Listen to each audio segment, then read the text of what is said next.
What is going on, Crisis Actors? It is episode 1117 of Pop Culture Crisis. My name is Brett. I hope you guys are all having a fantastic day today. I am here with my guest co-host for the day. Introduce yourself, sir. Hello, everybody. My name's Phil. I sing for All That Remains. I'm on IRL pretty much all the time, so thanks for stopping by. I like how you streamlined the intro now. Yeah, you know, we were doing, everyone knows me now. It's not like I'm like a new guy or whatever. If you watch, PCC or IRL regularly, you know who I am. I tried to do like a different, I did a pre-record with Siaka the other night to talk about the new Daily Wire movie, and I tried like a different version of the intro, and I was like, oh, I hated that. As soon as I was done doing it, I was like, I'm never doing that again. That's fine. I'm all about being a creature of habit, ladies and gentlemen. But look, everything can't be a home run. Sometimes you get doubles, sometimes you get singles. There are definitely days where I'm like, oh, I could have phrased that better. 110%. Yeah. Libby's here. I'm Libby. I'm here. I don't know about a streamlined opening, but I'm the editor with The Post Millennial. I host the Pod Millennial, which is our podcast at The Post Millennial. Glad Libby, to be here with you guys. Short for Liberty, right? No, that's not true at all. Not true. That's a pretty common name these days, though. You actually Liberty? see that. Yeah, that's actually a name that people give their kids, and I'm sure all of them. I'm assuming they're girls, and they probably go by Libby. Yeah. Well, Libby is sort of like a suffragette era name. Okay, I didn't know that. Came back. Yeah. Names seem like they're cyclical. Right. Well, Libby is a nickname. Yeah. And it's a nickname for one of the names that has like a million nicknames for it, which is Elizabeth. My brother's name is Ben, and it was never Benjamin, so people would be like, is it short for Benjamin? He goes, no, my name's just Ben. It's just Ben. It's just Ben. That's it. That's okay. It's like... I had a friend, Allie, and it wasn't Allison or Alyssa. It was just Allie. I-E or with a Y? A-L-I, and she actually got flagged by like terrorism during the whole post 9/11 era, and she was like, no, I'm just from North Carolina. That's all it is. It's like what Allie Larder is the only one that I can think of that's A-L-I, or Muhammad Ali, that's A-L-I, right? It's right? Different though. Exactly. It's a little different. It's a little Cassius Clay. Yeah. Exactly. Guys, as always, hit the like button on this episode. Subscribe to the channel if you're new here and you have not subscribed here yet already. Please and thank you. Share the episode out with friends, family, loved ones, people in your life that you like, the people in your life that you don't like. The more people that you share the show with, the faster the channel can grow. If you argue with them in the comments section, that helps as well. I always appreciate that. If you've got things to say, you should argue with people about it. What are we getting into today? Well, there are further updates on Hayden Panettiere with the DEA now being involved in this case. And more than anything, I wanted to get Phil and Libby's perspective on what's going on, because it's the biggest story, at least in our sphere here. It's the biggest story that's going on this week. So I'd like to get your guys' opinion on all that. So we'll talk about it. Also, Amazon, which began its whole business model as a place that sold books, is now buying up large quantities of rare books and then destroying them in the process of, getting them trained on AI. So we'll go through that story. In fact, I might let Libby take the lead on that one because she wrote a great article about it. So we'll talk about that. Also, there is a new trailer that just came out for a movie that looks okay called Ghost Soldier, which I want to talk about because it is a Sony Pictures film and it is starring Jim Caviezel. And if you guys have been watching this podcast for any length of time, you know that personally, Person of Interest is my favorite television show of all time, but also it's important because Jim Caviezel is a lifelong practicing Catholic who saw his career pretty much torn asunder after Passion of the Christ came out. He had a very hard time with the mainstream work after that. He stuck pretty true to his beliefs, and it cost him a lot in the industry. So seeing him get a role that wasn't from an Angel Studios movie like Sound of Freedom was, seeing him get something else that seems like it's a vehicle for him, much in the way that you would consider maybe Taken was for Liam Neeson, if they played their cards right, something like that, as an older guy doing an action movie. We'll watch the trailer. We'll have a discussion with all of it because I think it's a good thing. It's a good sign of things to come. So we've got that. We've got a bunch of other stuff to get into. If my co-hosts are ready, we can go. Are you ready? Let's go. Good? All set. All right, so before we started the show today, Phil and Libby were already having a discussion about data centers. And before we get into all of that, let's watch this I guess advertisement for Liquid Death, lol, Tim would hate that, and also for Garage Beer, where they made this weird ad where the whole point is like sending your pee to data centers. I'm not even kidding you. So this is Jason Kelce, obviously. He's the brother of Taylor Swift's husband. We're not going to call him Travis Kelce. That's rude. All right, we'll watch this, and then we can have this discussion. So here we go. AI data centers waste millions of gallons of water. That's why Liquid Death and Garage Beer have decided to team up. We want your pee to cool these data centers. We want your pee. Please give us your pee. Let's pee on computers together. 'Cause we need lots of pee. Endless gallons of pee. Join our important endeavor. We want your pee. Please give us your pee. Let's be on computers together and save humanity. We want your pee. With Garage Beer's classic light beer and Liquid Death sparkling energy, the light beer of energy drinks, it's never been easier to create pee. Let's be on computers together and save humanity. So what are you waiting for? Go ahead and have another Garage Beer or Liquid Death sparkling energy. Then send your pee to the AI data center of your choice. It says, the suits want us to tell you, please don't actually send your pee. We even make it easy with these collectible, sealable mugs. We want your pee. So I suppose the first question... Give us your pee. The first question is, which data center is the video hosted in that doesn't like data centers, right? Like, this has to be hosted It would be somewhere. Anthropic. Yes. They're the ones that hate themselves. They're the self-hating AI company. So can somebody tell me what beer and Liquid Death energy drinks have to do with data centers? Oh, nothing. It's just they're tapping into people that are resistant to AI data centers, and that's why it's the P on it, right? If you send them your P, it's you're degrading them, you're dunking on them or whatever. That's why they decided to do a send me your P thing. It's not about.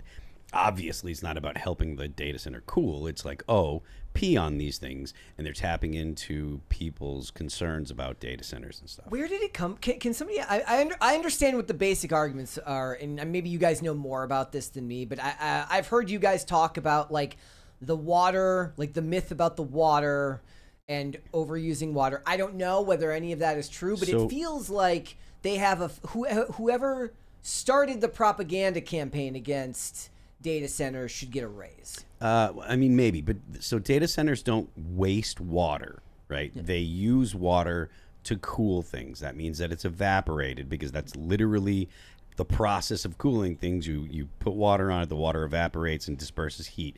That means that the water goes back into the environment. Now, there are concerns that people have if they're in like the Southwest, where water is an issue. It gets basically, it doesn't come back as rain very frequently. They don't get a lot of rain, but that's a regional or local kind of issue. The water itself that gets used, a lot of people think that what they do is they use the water and it gets contaminated and the water's no good anymore, and it gets dumped into the streams and lakes and it pollutes. It is not a pollutant. It is used to cool the data centers, and they do that through the same way that your radiator does, like excuse me. It goes through a radiator and it cools that way. I don't know where it came from. Like, I don't know how the meme got started that, data centers waste water. They do use water to cool, but that's something that they're moving away from that anyways. They're trying to move to different means of cooling. Yeah, I think a lot of the thing with data centers is that people just hear stuff that sort of sounds like it might be true-ish. And so they go with it and decide that data centers are evil, because also we kind of think AI is evil. There's like this definitely a contingent. Don't include me in that week. No, there's just a contingent that thinks AI is like a terrible force of destruction on humanity, doesn't like it. This is also, but it reminds me of the way that nuclear energy was discussed. I was going to bring when that up, yeah. nuclear energy started to be a thing, and like all of the boomers were so traumatized at having had to hide under desks in school when there were nuclear bomb drills. Duck and cover. You know, Atomic Cafe, still a good documentary. But everyone was so traumatized that they were like, oh, it's nuclear. Nuclear is war. Nuclear is bad. It's going to kill everybody. Even though we haven't had like a death from a nuclear meltdown or anything like that in the United States. There's never been a death in the U.S. The Fukushima disaster was the earthquake. It was because of an earthquake. And it was also the ramifications now over a decade later. They were very overstated. People were very concerned about nuclear, nuclear fallout material and being, all of that stuff. Well, one of the things that I heard a lot was... And we have so much popular entertainment about it. Yeah, and one of the things that people were talking about with Fukushima is they were like worried about poisoning the ocean and whatnot. People have this conception that nuclear waste is sludge like the Teenage Mutant Ninja Turtles got into. It's not what nuclear waste is. It's literally metal rods. They put them in concrete and then encase them in a steel casing, basically. But you literally just put the nuclear rods, which are the waste, into concrete. Like there's never been a spill of nuclear waste in the United States. People are rightly concerned about Chernobyl, but Chernobyl had the misfortune of being during Soviet Russia, where nobody wanted to take responsibility. The whole culture in the Soviet Union was totally different, and nuclear, because of that, we currently have power prices that are significantly higher than they need to be because we stopped building nuclear power plants here in the United States and we've been closing them. And it's not because of reality. It's not because nuclear power is unsafe or anything like that. Nuclear power is very safe. It's because of basically public sentiment. There's another thing. People hear, like to Libby's point, people hear the word radiation and they think, oh, this is bad. This is bad. This is bad. You take plants like fruit that are irradiated to kill bacteria, and if you have like a bundle of strawberries that are irradiated and a bundle of strawberries that are not irradiated, the strawberries that are irradiated will last significantly longer because the bacteria on it are no longer there. They get killed, but they're perfectly safe to eat. But nobody would buy them because they said irradiated. I think Driscoll's irradiated strawberries would not sell. I think the organic sells way better. Yeah, and it's a lot of it is just the way that people think of it. And so when it comes to AI, people have this conception. First of all, they're thinking Terminator. Right, the very first thing they're thinking is like, oh, it's the Terminator. They're going to get loose and they're going to take or war games from the 80s, and that kind of idea, that kind of meme is still very much in the public consciousness, and the only solution is when AI actually cures cancer. I feel like the issue is it's running tantamount with the idea. Have you heard the term the in-shitification of everything? And it seems like with every passing day, the internet becomes less friendly, like less user-friendly. I'm sick of logging in. I'm sick of password managers. I'm sick of two-factor authentication. Two-factor authentication. The idea of transferring a phone is hell to me now because the last time I did it, like my phone died in the middle of it. And it took like 10 hours the last time. Yeah. I'm so fed up with having to have a password and an email address to play a video game. When I put in the new Halo game, the Halo. And you got to download it, even if you've got a disc. I downloaded it. Didn't get a disc because they weren't selling discs, but I downloaded it, and then I have to sign into Microsoft and sign into PlayStation Network. It's like I don't want to have to do all this stuff just to play a game that I'm not even playing online. I'm not doing multiplayer online. I'm just playing the game. Everything feels that way. It's now. Frustrating. It's frustrating. And I feel like people are. And thank you, award-winning username we don't read. I'll get to your 20 in a second here. Like I feel like how people feel about AI is tied to that because everybody is just sick of everything costing more and all of their technology working less good than it worked 20 years ago. Or it feels that way. It does. 20 from award-winning username we don't finish says, Phil, if I could give you both my 2011 and 2013 award, your music and convictions amazing. I listened to your albums while running a bead on pipe here in the shipyard. Well, first of all, I appreciate the fact that you dig our stuff. And second of all, it's pretty sick that you're a welder. We need more welders, so we should do what we can to get people to jump on board with the award-winning. I won't say it either. But yeah, thank you very much. I appreciate it, and thank you for getting your hands dirty at work. And all of that stuff, it's also tied to like social media. Everybody's frustrated with the way social media works now. It's all algorithmic. You don't get a sequential timeline to look at what your friends. The timeline thing is infuriating. Yeah. It's like no matter how many times I go on X and I'm like, show me what I'm following. Yeah. It shows me every time I go back, it says for you. And I'm like, no, I want to see what I'm actually following. Like I use Twitter for work. I have it all set up, like the accounts that I want to see right away so that I can see like what's breaking news, like what's happening in the world today. And then the thing with Instagram, like it seems like the only way to see content on Instagram that you want to see is to not follow it. And then it will feed it to you over and over again. But as soon as you follow it, it like drops out of your timeline forever. Yeah. And then you don't even remember what it was that you were following, and you have to like maybe go search for it. But by then, you know, like for a long time, my whole Instagram, I had sort of carefully curated it, and I was very happy with it. And it was like new music and cooking. And now somehow it's all sewing and ghost stories. And neither of those interest you? No, they're both fine. But like the things I bookmark are the like recipes and the new music. So I'll bookmark those things, and then I get fed everything else. X has been pretty good for me in the past, where it's like, at the very least, and it's not really to my benefit because I only bookmark stuff if it's for work, which means it's not something I actually necessarily want to look at 24/7, but it's important to my job. So if I start bookmarking things, then I start seeing everything related to that breaking news story, which again, that's not really all that interesting to me. That's just it gives you the supplemental article, and then or whoever posted it, and then 10,000 different people who cover it again in their own sphere and stuff like that.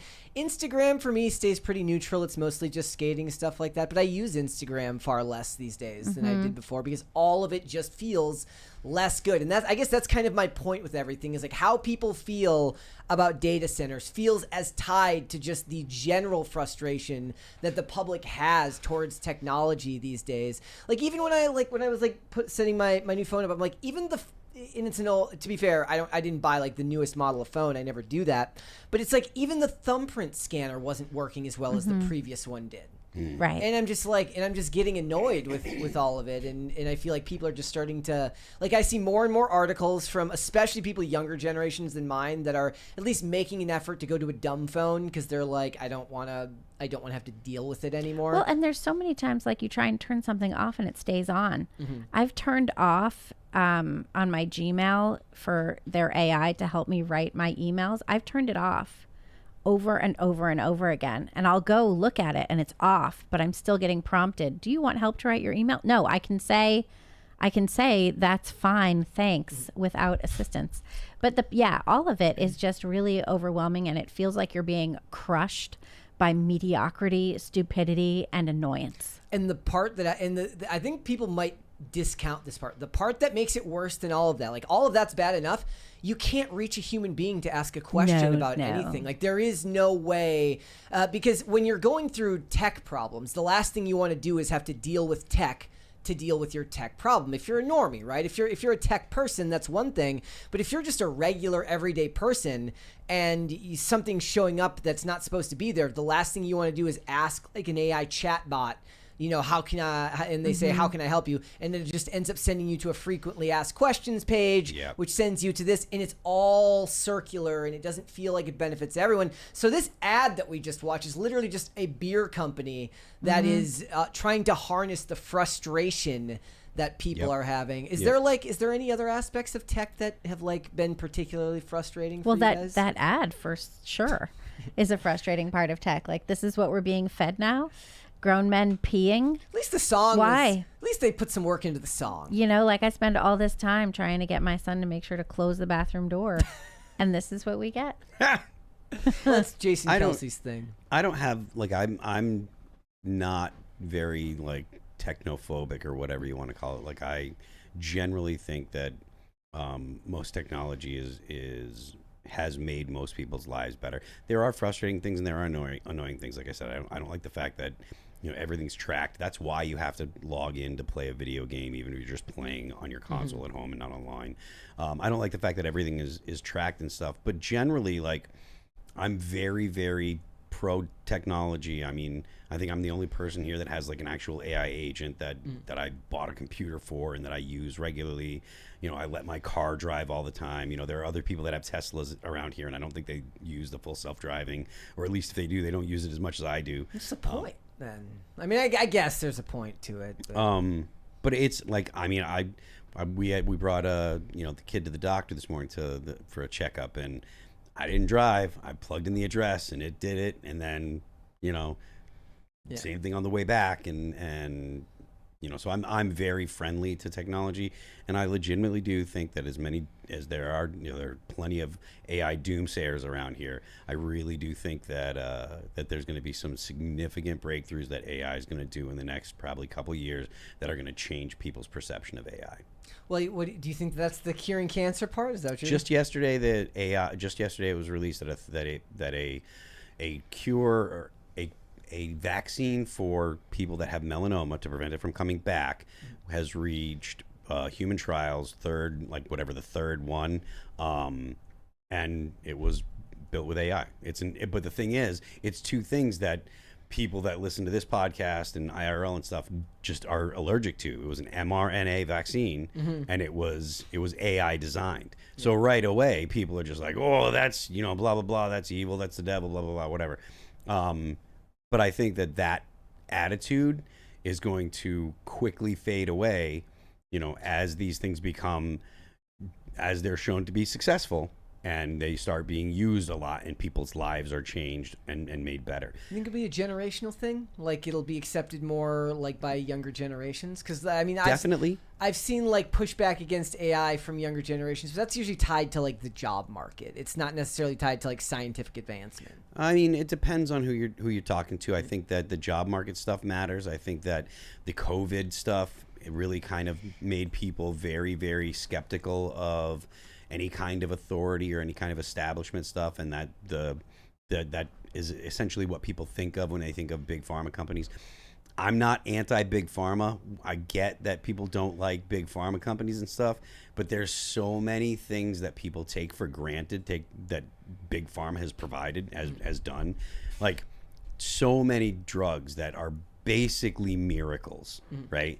20, 30, 40 years ago didn't exist, and without these large pharma companies doing all the research that they do and stuff, you wouldn't have so many of the drugs they do that make people's lives genuinely better, extend people's lives, and I think that that's only going to accelerate with the use of AI personally. So all right, so there is a possibility right now that Paramount wants to just up and leave the state of California, and who can blame them with Rob Bonta, the California AG, doing everything in his power to stop this merger from going through. I have refrained in the last couple of weeks from covering the merger because literally new information comes out every day. It's a flip-flop over and over again. It is, in a lot of ways. I'm going to give you guys a basic breakdown of like what has happened recently. It's more about the move, which I think is very, very interesting because they're looking at this huge set of infrastructure out in Texas. But this is basically where we're at, which is that the Paramount merger with Warner Brothers has been framed as the death of cinema. Anybody with two brain cells to rub together understands that it's got nothing to do with the movie studios. It's got everything to do with CNN. There would not be this much pressure being put on Paramount if it was just about the movie studios. There's a new study that was just commissioned by the county about the jobs that are going to be lost, and they framed it as about 4,500 film jobs, maybe 10,000 jobs, 10,500 jobs could be lost if the merger goes through all in. I don't believe for a second that the state of California gives a fuck about 10,000 jobs. I don't.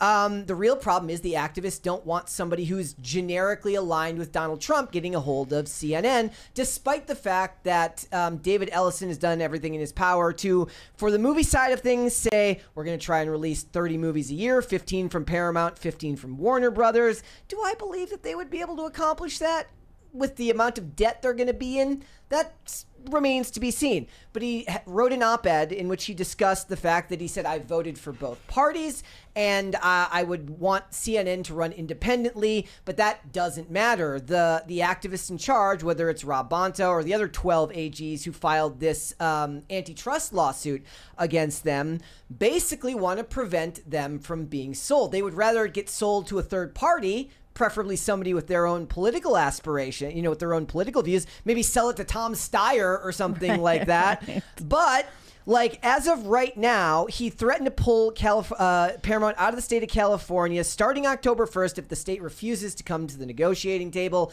on the antitrust case. On October 1st, 2026, the ticking fee begins, where they will have to pay $7 million a day to Warner Brothers shareholders, which could be all in $1.2 billion in fees that would be due at the time that the sale goes through. He says, and Rob Bonta, he seems to love this. It's elevating his profile. I'm sure he dreams of running for higher office at some day anyways. Like I said before, Ellison says he's promising them 30 movies a year, 15 from each studio. All three of the major chains have now gotten on board. Multiple unions have gotten on board. Cinemark, Regal, AMC, all on board with this, and he pledged that on CNN, that CNN and CBS News would remain independent companies. Now, I do think that it was unfair of people to pretend like the Disney merger and the Fox merger was the same thing, because they did not buy Fox News Corp. They only bought Fox's film assets. Right, so this is a little different. Exactly. It's not a great one-to-one comparison, but right now they're looking to move Paramount to the state of I almost said to the state of Florida. That would be hilarious. To the state of Texas. It says they have not formally committed to the plans, but they said that the entertainment giant and its partners are in advanced negotiations and zeroing in on the Bluebonnet Business District, a hulking commercial development in the east of the city. This is what we're looking at right now. If you guys have ever seen look up a map sometime of what the size of these studios are. They're massive. Oh, they're huge. They're cities. They're as big as a city, right? There's a reason why they can film whole TV shows that look like they're taking place on a street outdoors when they're actually in a gigantic studio. And right now, where they filmed The Godfather, Grease, Forrest Gump, Paramount's legendary lot in Los Angeles is about 360,000 square feet. The place they're looking at right now is about 415,000 square feet. But also, if you combine all the sound stages with what they've got for Warner Brothers, that's over 1 million square feet. It's a massive bit of infrastructure to just up and leave, and he understands that Paramount has at least some leverage with the amount of jobs that they provide the state of California. And what Rob Bonta is not saying is that California sucks at keeping people filming in state anyways. Everybody's filming in the UK. Yeah, they're filming in the UK. There was a lot of filming in Canada. I don't know if they're still Vancouver doing is that. a huge hotbed. Pinewood Studios in it's the a whole UK. thing. And this all a lot of this has to do with the removal of tax breaks that California has had for the industry, and then they just started pulling it back because all of these states, New York, I think, did the same thing for a while, and so production, sort of slowed down in New York, other than Law and Order, which every actor in the city has been on Law and Order. One of the iterations of it. But these places think that because the infrastructure is already there, they are unable to be replaced, and that's just not true. Remember, Atlanta was big for a while, and then still is for Tyler Perry. I think Perry, his but still there. He's got a mansion there with a landing strip for his plane and everything, But these places are not. They can be replaced. They can be replaced easily. I thought this was really funny. Spencer Pratt is still all in covering all of this stuff. That was a funny tweet. Building his profile, he says, just so you know how dumb Rob Bonta's case... Is it Bonta? I think it's Bonta. Just so you know how dumb Rob Bonta's case is, these are the market cap for the biggest players in Hollywood. Apple, $4.45 trillion. Amazon, $2.93 trillion. Netflix, $311 billion. Disney, $178 billion. Sony, $138 billion. Comcast Universal, $90 billion. Paramount and Warner Brothers combined, $80 billion. It's political, and I don't believe for a second that it has to do with anything other than CNN. You think so? I do. CNN hasn't been so great, though. I mean, there's been all kinds of issues with it. Trump is always yelling at CNN people in the White House. Yeah. And they're not a very trustworthy news outlet. But then again, there aren't that many trustworthy news outlets at this point. Nobody really trusts what they see in the media. I don't think it's a problem, though, for them to be owned by Paramount. All of it is a bunch of corporate nonsense anyway. And we know what happens if it doesn't go through. Warner Brothers, who hasn't been able to stand on their own for decades, gets sold for scrap with no other company to buy it. Especially if we're saying Paramount, which has far less market share than these other companies, are they going to let Disney buy it? No, not if they're going to follow their own principles. Of course, we know they don't have any.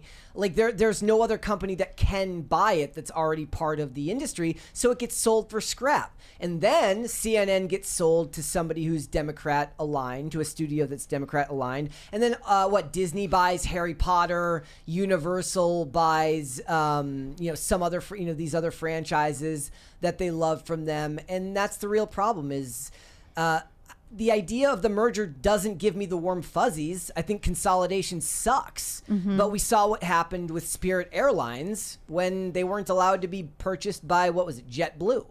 Yeah, and a lot of things are consolidating. There's a lot of roll-ups going around in across industries. And I wonder, I'm certainly no economist, but it does seem to be that smaller companies are having a much more difficult time standing on their own. I mean, when I forget who the guest was on IRL a couple of weeks ago, his whole Phil, I think you were there for this episode because probably because I wasn't in your chair, I was in the third chair. It was the guy whose job was helping people who were selling their small businesses find like-minded people to sell them to because their kids didn't want to take over the businesses. Yep. Right? It feels I forget his name, but yeah. A lot of these smaller companies, that's what's happening now. Yeah. It's impossible to compete with the consolidation in the market. But with a movie studio like this, it's not going to survive on its own. It's going to end up just being sold for scrap. Yep. It's when you see these types of stories, I'm assuming most people here, they're less government involvement, the better. But there have been cases made in the past for antitrust and monopoly prevention. Does the idea of Paramount and Warner Brothers feel like a monopoly to anybody here? I don't think it does. I mean, you know what more feels like a monopoly or potentially antitrust violations the way they're running it are these city-run grocery stores in New York where they're talking about price controls. They're talking about subsidizing regular They're grocery talking stores about subsidizing regular grocery so stores that way to they can diminish compete. competition. Yeah, it's just all idiocy. And a lot of it seems to be a violation of antitrust. Probably. But the idea that a movie studio could be, a monopoly, I don't know. I understand that movie studios or that movies are one entity. But nowadays, with so many options for entertainment, I find it hard to conceptualize a movie studio as a monopoly at all. Because if you can go to any so many different places for entertainment, and new movies, Netflix does that, does movies, Amazon does movies. So I think the idea of a movie studio being a monopoly, I think that's just, to me, it just seems kind of ridiculous because there's the competition out there for different types of entertainment for basically attention, which is what movies are trying to get. There's so many different outlets. So I maybe they might be able to make the argument. For the theaters, there is, because there's only so many showtimes and only so many theater screenings you can get per day. So there is a... Yeah, but how many movies go directly to directly to the I think it's streaming most services. of them. Yeah, like I mean, I'm You shocked don't that even hear Brand New about Day them. isn't on Disney Plus yet, No. and I expect that it'll be there within the next month or so. With I the don't actually know how Spider-Man that one? would. I don't know how that would happen because that's a Sony. It's Sony. movie. Yeah, It's it can't go on so Disney. Oh, it's I a don't Sony know. movie. That's why it was Well, good. but they're playing. They are running Spider-Man movies on Disney Plus now, so they have the rights. Aren't they the old Spider-Man ones, or are they No, the Tom they do Holland have, ones? They do have the new Tom Holland Yeah. ones, but They but do. again, they're probably paying a licensing fee Sure, for that. I yeah. don't know the exact details. They've renegotiated that contract several Mm-hmm. times between Sony and Marvel for that. How long is there? They don't have an endless copyright of Spider-Man, do they? Sony. Sony only owns the rights to the movie version of the character. The real winner in all of that is still Disney because they own the merchandising rights, and that's what Spider-Man is, a gigantic merchandise cash cow. Yeah. He makes them billions of dollars on Spider-Man pajamas and Spider-Man T-shirts Yeah. and Spider-Man costumes and stuff like that. But, So so it worked. It's good for Sony to work with Disney. yeah, in that respect, I don't remember what it is. It's like every 5 years they have to make a movie, otherwise the rights end up reverting back. They'll never let that happen. I can't imagine. There's too much money to be made. Oddly enough, I could see them letting it happen with the characters that didn't work, with all of his villain, all of his rogues gallery that they've tried to make movies around that haven't worked, Yeah. other than Venom. That worked for them pretty well. Even but the Venom movies, I didn't think they did all that well though. they- Even though I compared like to them, the other Sony Oh, really? Marvel movies they did, they did okay, much better than Craven, much better than Morbius, much better Oh, than yeah. Madam Web, all of that stuff. Madam Web did that. That actually had Sydney Sweeney in it, didn't Yep. it? Yeah. Wow. Yeah, but nobody watched it but us. I didn't watch it either. But We went and watched it. I actually, was it terrible? I don't really. If I go see a movie in theaters, I usually don't think it's terrible because I just like going to the theaters. and by the time you get there, you don't want it to suck. Yeah. You want it to be good. most of the time, I've had a couple of examples. Everybody knows the Crow reboot, particularly. That looked like it was going to be terrible. I think I spent about 30 minutes yelling about that movie because they destroyed the anti-drug message of the original, which I thought was a degradation of the original story. But in general, the only other movie that I can really remember not liking was Wonka. And I was like, I think I was just hungry. Wait, Wonka, that's that was the Johnny Depp one? It was the Timothy Chalamet one. Oh, I didn't see that one. It was a musical, which already has points against it for me. Oh God! Why do people do that? But the thing is, I Why don't do know why studios do Timothy that? Chalamet gets any roles.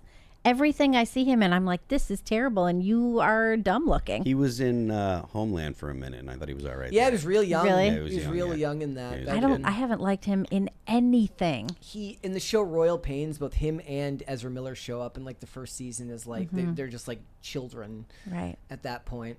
I think Paramount should be allowed to go through with this. I don't think that you just let Warner Brothers die. I think they're doing this because they don't like David Ellison. There is a certain amount of what I call David Ellison and David Zaslav derangement syndrome with people. And it was very clear once this started going through that the whole point was to bring in David Zaslav so that he could, trim the fat, cancel projects, and make Warner Brothers look attractive for sale. And that's what they're trying to do, and it's hilarious to watch because that would be devastating to their economy in California if Paramount just picked up and moved. Hey, I just saw this from Polymarket. West Virginia proposes directing 50% of revenue from hyperscale data centers towards reducing or eliminating the state income tax. That's the kind of That's thing a that you're good going to see idea. a lot of. I like that idea. You're going to see these. You're going to see these. These data centers, they actually bring a lot of work in infrastructure work, building. You need A lot of electricians, right? You need a lot of electricians. You need a lot of construction work to actually build these things because they're big, and they produce revenue for the state. And that savings or that revenue can be passed on to the populations. This is something that I've talked about. Look, if you're using 1.21 gigawatts or whatever, however many bajillion watts of power, and the town down the street has 20,000 residents, and you can just be like, well, look, their power consumption is actually a rounding error for us, so why don't we just pay for their power? And that's the kind of stuff that I think data centers are going to end up doing because it makes perfect sense. They're like, well, we can subsidize the cost of property tax or income tax or whatever. These data centers are going to start doing more and more of that. You see Musk talking about it a lot. So that's going to be something that's going to change people's opinions on data centers as well. Sorry for that aside. But. No, that's okay. I was making the joke like 6 months ago. We need to start putting up signs that say "I love data centers." Yeah, that was before it was as hated as it is now, because Matan Evan had "We love landlords." I said we should have "We love data centers." Yeah, we should. But there, if you're out by where we are out here, there's pro and anti data center like signs all over the place. Yeah. The same with, there's like some water company out here that has pro and anti signs for it and everything like that. This isn't PCC related inherently, but I did have I threw this in cringe of the day, even though it's not cringe, it's actually just really, really depressing. But I'd love to get your guys' opinion on this. So I saw this article from Dexerto that says Detroit students can earn up to $100 per week simply by attending every class. High schoolers receive $100 gift cards, while in those grades 6 through 8 can earn $50 a week. And I was like, where does the money come from? Don't the teachers have to like crowd fund their supplies these days? Yeah, there has been a lot of the crowdfunding of supplies, but yeah, there's a number of municipalities that have this kind of campaign finance matching. New York has it as well, and that was part of the problem with Eric Adams. Remember when he was on the hook for taking illegal donations from Turkey? Okay. So he was taking these donations from Turkey, and the reason that everybody had a problem with it is because those donations were inflating his donation numbers, and then the donations were matched by city funds. Yeah.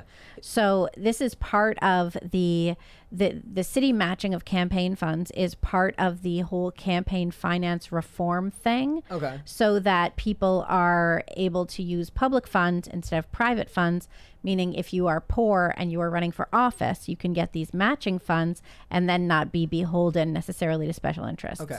So that's the logic behind it. I don't think the city of LA, though, should be giving Karen Bass any money for her campaign. So this is Detroit pays students for perfect attendance. The incentive is expected to run in weekly cycles between January and March, when attendance typically suffers due to winter weather and seasonal illness. So they want you to be like coughing and sick. And, a couple of years ago, if you had a cough, you had to like isolate yourself in a plastic bubble. Now they're like, I don't care if you're coughing up blood. If you want that $100 gift card, you better show up to school.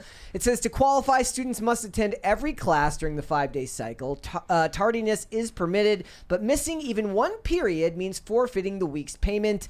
Excused absences count against the students as well, though each new week offers another chance to qualify. So I was curious as to how do they pay for this? It says the district previously allowed students to earn as much as $1,000 across 10 qualifying weeks.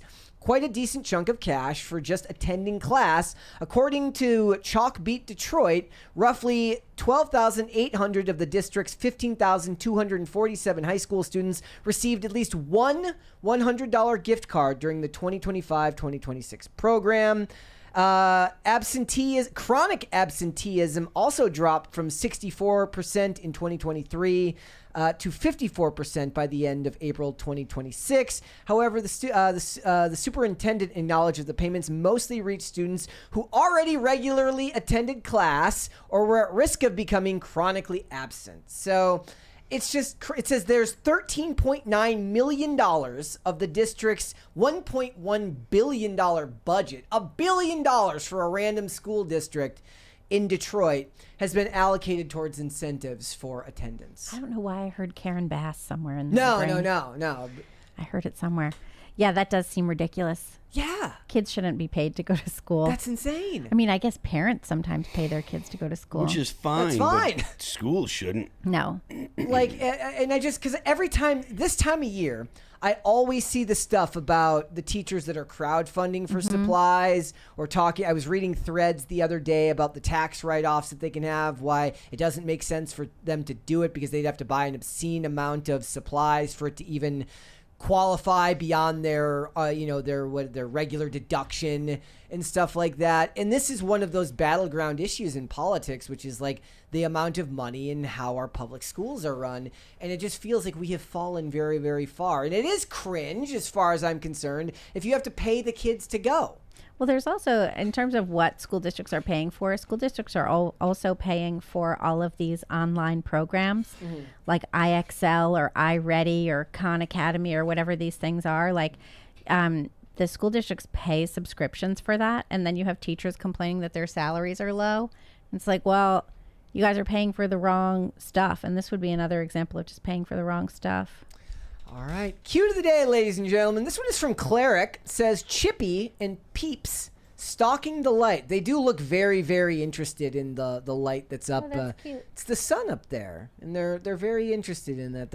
Are those like brother and sister, brother and brother, sister and sister? Cousins. so. Maybe Cousins? they're just cousins. They could be related in some fashion.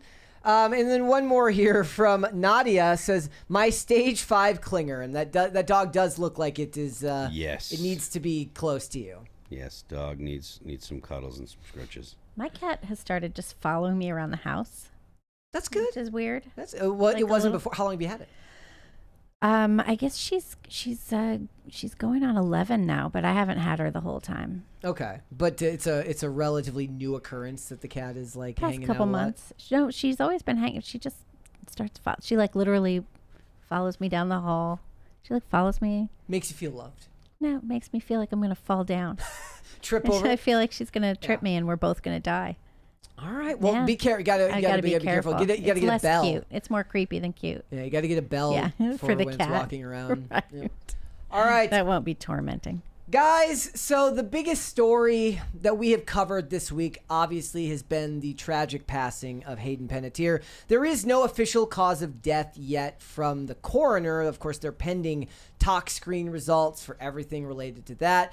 But as we know, Hollywood has always been a dangerous place for child actors, of which she was. It's not just Hayden Panettiere. It's also Davy Chase, who passed away earlier this year. It's also Michelle Trachtenberg last year. If you want to go just down the route of Hollywood and drugs, it's Matthew Perry the other year as well. The lady nicknamed the Ketamine Queen ended up going to jail, actually, for all of that. And now what it's looking like is that the DEA is involved in this case, as per TMZ. It says the Drug Enforcement Administration, thank you so much for getting that right. Every TV show calls it the Drug Enforcement Agency, and I have to actually whoever I'm with whenever they do that, has agents assisting the parallel death investigations that are already underway, according to sources with direct knowledge of the probe. As we first reported, Greenville PD and the coroner's office are conducting parallel investigations, and the DEA jumping in on the case makes perfect sense. Remember, the paramedics are heard telling a dispatcher that Hayden had suffered a possible overdose.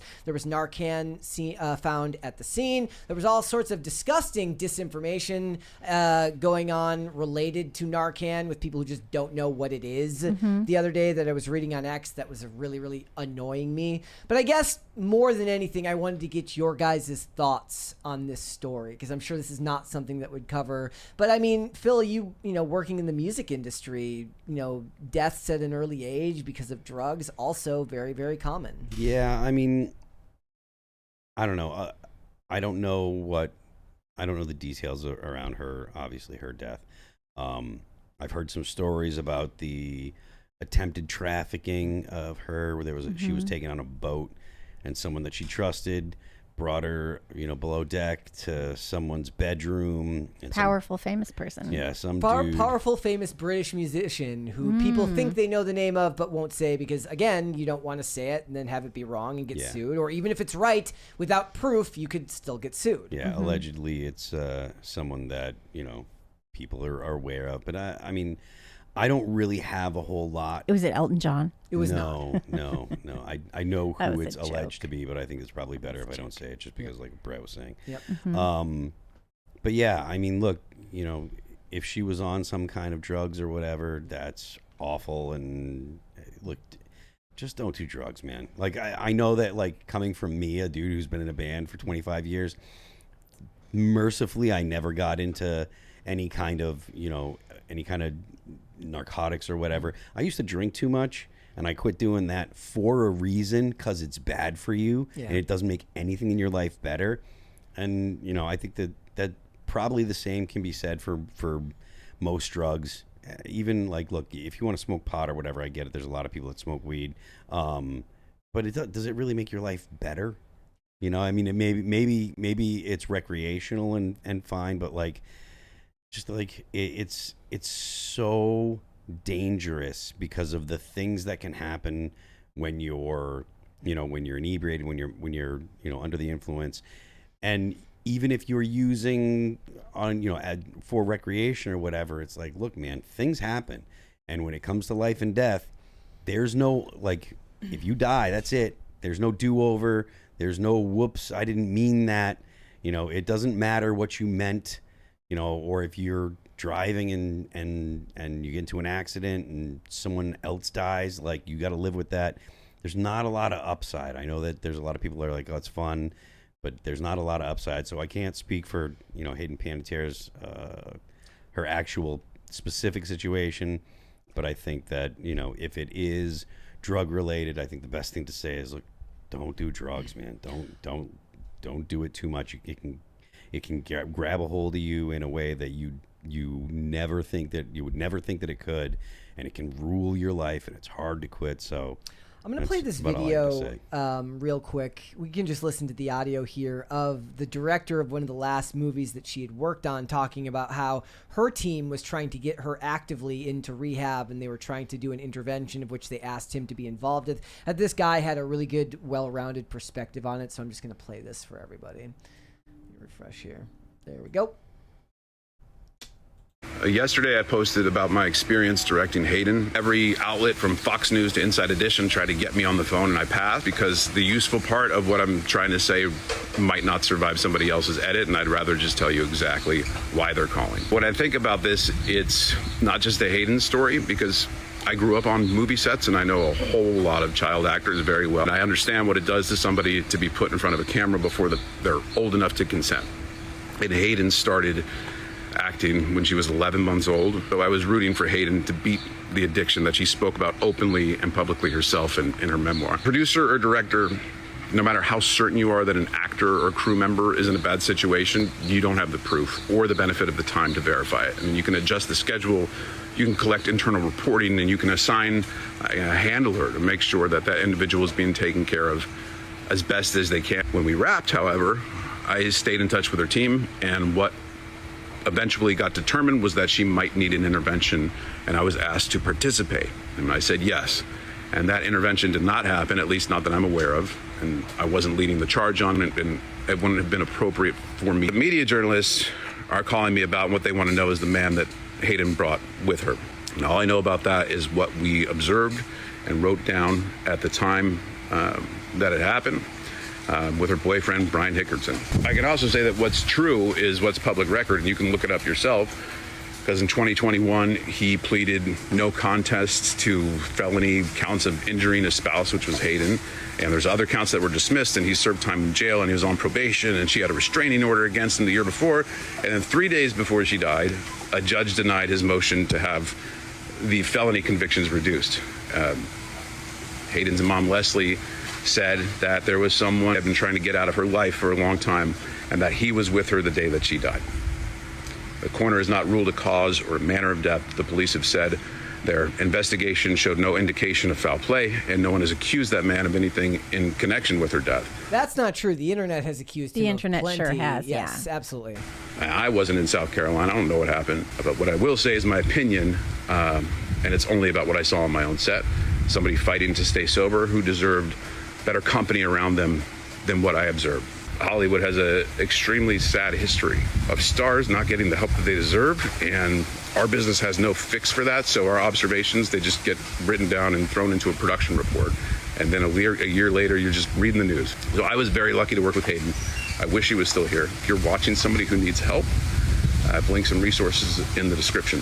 It's a free confidential line for people in our industry specifically. Okay, so the thing I find the most interesting about it is, like, they have a form in Hollywood in which they basically have to try and structure and put like a governor on these actors and try to keep them in line just enough to get them through the production, but not enough to be able to get them actual help and the actual help they need, because it would affect the bottom line of the production. You can't send them to rehab necessarily if you need them on set for movies and for the movie or the television show or anything like that. So basically, they're there to just kind of mitigate the damage that they know is happening. And somebody like him who's on the sidelines, there's nothing he can really do about it. He can write it, like you said, write it down in the binder and put it in the production notes for the studio, which is really just doing that for legal purposes because they're trying to avoid themselves getting sued or being seen too much to the general public as enablers for all of this stuff.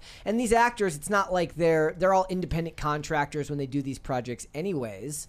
So I guess it's crazy to think that you work in an industry. And like lately I've been watching a lot of reviews of episodes of Dark Side of the Ring. If you don't know what that is, it's this documentary series that covers particularly tragic things that have happened to wrestlers in the industry, in the professional wrestling industry. And as I'm sure you know, most of that has to do with drugs and alcohol. And it's like, how do you prevent somebody from self-destructing when it really has to be them? Well, you can't. You can't. Yeah. You can't. I mean, you can't force someone to go into rehab. And if somebody's a star and you want them on your movie and they're like doing a bunch of drugs or whatever, you can accept that or not hire them. I mean, those are your options. You can't force anybody to do anything. I had good friends who died from drug overdoses and affiliated things when I was much younger. And, it was absolutely brutal. I don't know why I didn't die. Do you think that actors have a predilection for drugs because they are constantly accessing their emotions? Well, that's something that Hayden Panettiere was talking about in an interview that she did. And she was talking about how she was a child actor, right? And so as a child actor, her director and producers realized that she could cry on cue. Same thing happened with Emma Watson. Yeah, so they were always having her cry on cue. And she talks about how when you're little and you're doing like the method acting where you're summoning an emotion in order to use that emotion to create an emotion for the character, she would have to remember something sad about like, oh, my pet died or something. But as she got older, she said she would have to go to a much darker and darker place in order to achieve the same result. She also had a big falling out with her mother. I think she was emancipated from her mother, who was her manager, and she was emancipated when she got rid of her mother as manager when she was like 19. She's like, I just want to be mom and daughter. I don't want to be manager and client anymore. And the mom was pissed. And the mom seems like a perfectly awful person as well. Really every bit terrible. as much as Brian Hickerson does. Like they all seem like, they're surrounded by sharks who are just looking to use them. Yep. Yeah, and I think that happens too when you have people who are talented. There's always these hangers-on who come like just suck the life force out of them. I think that happens. And so you end up seeing like stars become more and more isolated as they go through their careers. So here's an AI question for you. Given what you just said, and the fact that we know that, let's just separate it from the idea of putting these kids in rooms with men who are potentially very, very predatory, right, from a very young age. Just going based off what you just said about the idea of like accessing your emotions at a young age when you haven't yet learned how to control them, it can be hazardous to your health and potentially lead to further side effects. Should we just do away with child actors entirely and go whole AI for child acting? They can't consent to working underage anyways. Why are you allowed to work as an actor at the age of 11 if you can't go work in the mines? Well, there aren't that many people going to work in the mines these days. Although I hear Black Lung is making a comeback. Oh no! Yeah. So It's only taking out the week, apparently. I think that there have been a number of safeguards that have been put in place by California to protect child actors, like the whole thing with Macaulay Culkin where his parents stole all his money. So there's been all of this effort to make sure that any income generated from child actors, there's a fund set aside for that actor. I mean, that's just the money. I'm talking about the emotional and the effects that could happen from being around alongside producers and directors and people who are predatory. Yeah, I mean, I think that if you have crappy parents, you're going to have you have a better chance of having a crappy younger life.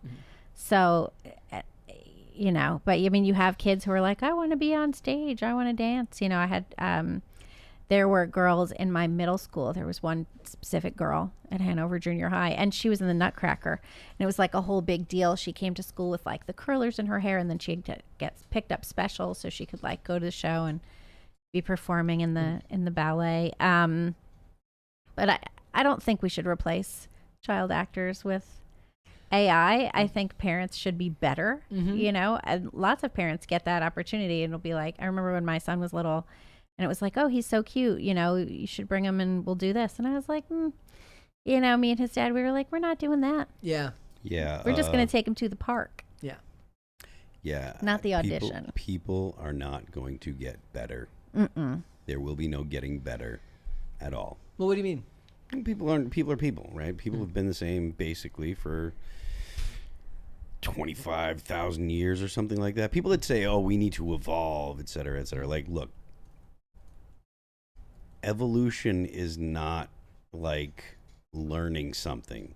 Evolution is a process that takes generations and it takes outside factors, right? People are not going to stop being superstitious. People are not going to stop desiring interactions that are with other humans or with something that's close enough to a human to get past the uncanny valley. People are people, and they've been people for a long time. That I mean, People are people, so why can it be you and I should get along so awfully? But the idea that people are going to evolve because technology has been invented or because you know, the conditions around them are different, that's not how evolution works at all. So the idea that people are going to get better, people are going to be the same. The other issue that I've been talking about when it comes to this particular topic is that names can never be spoken aloud because these crimes never have proof, like the Hayden Panettiere story on the yacht or whatever it was. So nobody names names, and so Hollywood gets labeled as this amorphous, faceless evil, when really it's a very specific subset of people that commit the evil acts, usually the ones at the top of the power structure, the high-level producers, the directors. But the industry as a whole gets labeled as evil. And I pointed out, I said, look, there's 160 to 170,000 members of SAG. Not every one of them a drug addict, but plenty, enough so that people feel as if the industry is whatever they want to call it, whether it's satanic, demonic, whatever all of that is. The other thing that happens is, as we've talked about, anytime the discussion about Catholic priests comes up, is that people that want to harm people find access through jobs, right? So you find access through the profession that you choose. So in Hollywood, as long as there's no name, no face to put with the name, they had it for a while. They had Harvey Weinstein. He was the face of Hollywood evil. He was the ogre. He was the ogre. He was the face that people could put to their anger.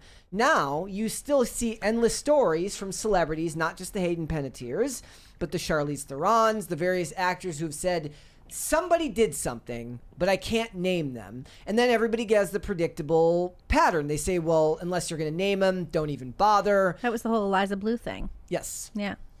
So it's, I don't think Hollywood can ever change that reputation that they have now, because there's no way to get rid of the people, because America is very litigious, and the people that are likely going to be, would have been accused, have a lot of money and are going to sue the crap out of you if you end up saying something about it. If you do name names and you don't have proof, you better be ready to spend the next 20 years of your life in court. I was talking to somebody who did have, who had a Weinstein allegation, and she didn't end up being part of the lawsuit because basically because people thought that she was a little unstable, meaning like they didn't want to include her in it because she would have made the lawsuit look bad. Yeah, she sort of looked a little wacky. And she had like her own sort of like drug thing or whatever, but she was also telling me all kinds of stuff about essentially like Hollywood and international aristocracy child sacrifice that she had heard about from her friends who were like, you know, whatever the Duchess is kind of thing in Spain. Really wacky. Did you buy it? I don't know. I don't know. That's the thing. Like now, She was very honest about a lot of things. the default position that people have now, especially if it's something like this where it feels like it's just this insurmountable evil, is just, well, the world is run by satanic reptilian pedophiles. The only thing gave me pause is she knows all these people. So it felt more realistic to. And she had believe ended that. up like somebody committed her to an institution, and like then it was months she was trying to get out. It was this whole like crazy Kanye thing. and what was it that was a guy's whole name? crazy What was that thing. handler's name? Somebody in the chat will know who I'm talking about. Who was that handler that Kanye West had that would get brought up, where he'd like show up at hotels where Kanye was at after he And the one who sort of he said was making threats. Yeah. But I liked this woman, and she was very honest about a lot of things. So but I don't know. I mean, how do you ever know if someone's telling you the truth? Yeah. Very hard to know. Yeah. All right. Why don't you tell everybody? So you wrote this article, or this article was written in the Post Millennial. I actually wrote this You article. did. I see the name. See the name there. Why don't you tell everybody what's going on with Amazon and how they are currently buying up and destroying a bunch, a lot of very, very important literature.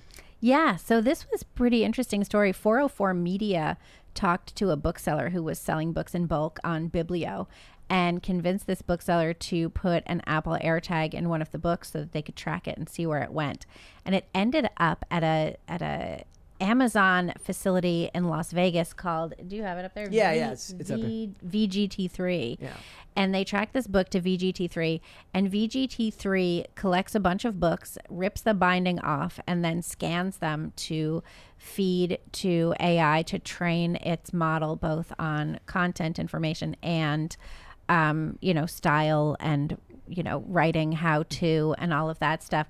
And I thought this was interesting specifically because Amazon started as a bookseller when they were founded in 1994. That's all they did. They sold books. That was just books. You would just buy books, and it was cool to have them just be able to go online and buy books. Except that then Borders disappeared, which was sad because it was nice to go to the bookstore. Were you more of a Borders person or a Barnes and Noble person? I lived in Philadelphia at the time, and like in the early '90s, and there was a giant Borders in Center City, and so I'd go hang out there. I'd go to the Borders. And then I'd go to South Street, where I just recently saw Phil play at a rock show, which was awesome.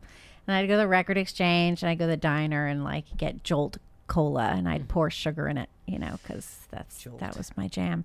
But yeah, I liked Borders. So anyway, the books go to the Amazon, the data center, and they get destroyed.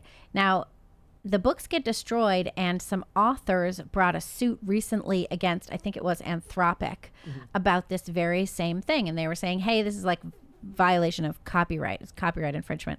And the judge said it's not copyright infringement because they are copying the books and then destroying the books. So they still only have one copy. Wow. And the authors were like, oh, but that's not great. And the judge was like, that's, obviously that's too bad. So but what I think is most interesting about the way that raw data like this is being consumed for AI is that the books are not really being maintained in the book form. So the information is consumed, both the information of style and the information of content or data or whatever is being consumed. But the books eventually, the book object itself, whether it's a paperback or a hardcover or a digital copy, that disappears. That is gone. So the book is being essentially pulled out of readability. Out of the physical world. Out of the physical world. Yeah. And being transformed into something that will come back to us only as ephemera. That's scary too, because you don't know if something gets changed. There's a certain amount of sanity that can be felt in reading it on a piece of paper and knowing that that's how it was printed and knowing that that's what it was supposed to say.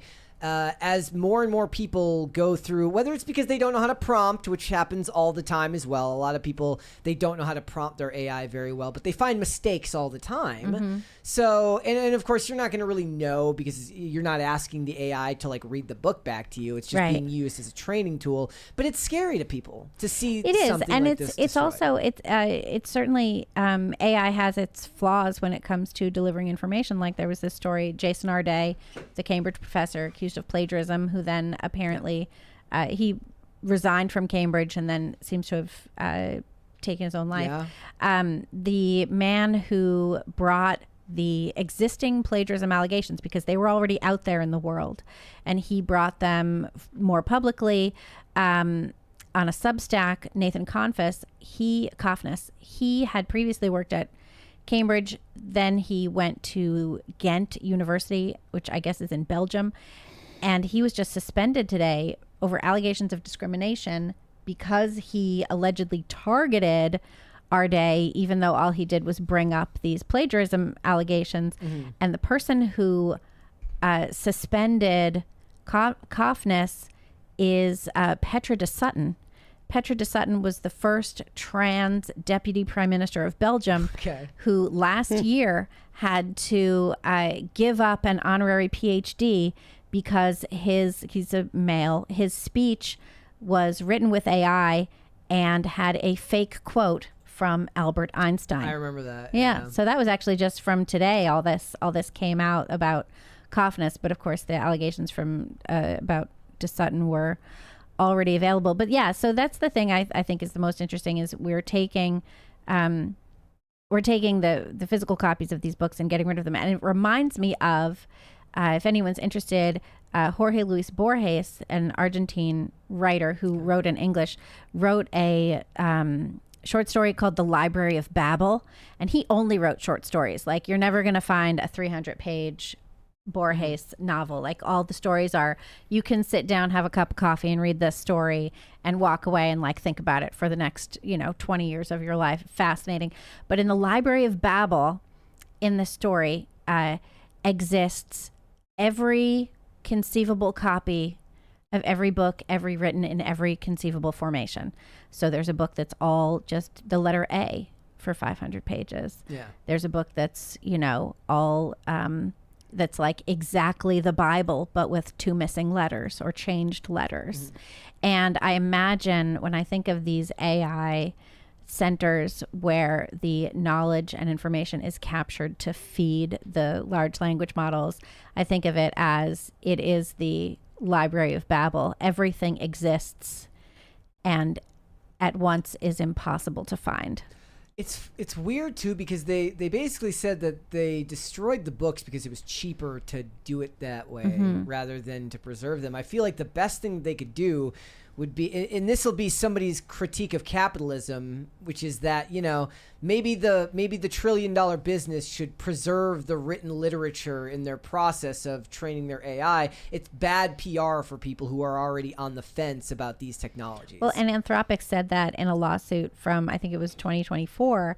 They said, we don't actually want people to know that we're doing this, because they're all doing it. Yeah. And so that's why the book selling business right now is booming for independent sellers who go out to the library sales, buy up a bunch of stuff, and then just sell it all in bulk. And it's not like the AI companies that are buying the books are saying, hi, we're buying this for AI. They're just buying it up. Yeah. And they're buying rare books as well. I guess that was me. But me and Yeah. Phil were having that discussion beforehand. It's like less of a problem if they're buying up something that's been reprinted a bunch of times and it's not rare. But if you're doing this to rare books, a lot of people are going to take affront to that. Well, and I think what mostly would take affront to that is the repository of human knowledge. Yep. We look at our history and we say, oh, the cavemen were stupid. They didn't know anything. These, Phoenicians didn't know anything. They're stupid myths. They said there were sea monsters, whatever.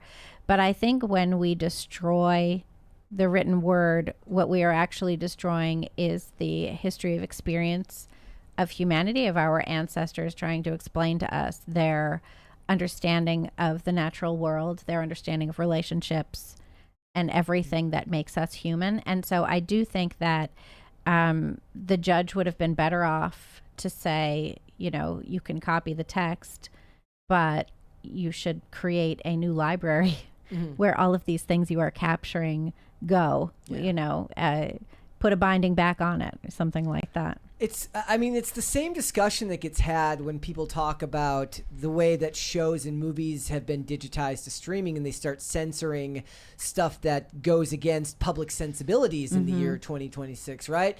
It's the walkie-talkies in E.T. is the most famous example, I guess. Guns replaced for walkie-talkies, which is that, what the world was like in the 80s or what the world was like in the 90s and what was considered socially acceptable to create art about at that time may not line up with your current 2026 view of what it is to be politically correct, but it does call back to a different time, and it is important for those who want to understand what the world was like at that time, at least through the lens of art. Obviously, art doesn't always give you a clear view of the real world. It's still dramatized and all that stuff. Fine.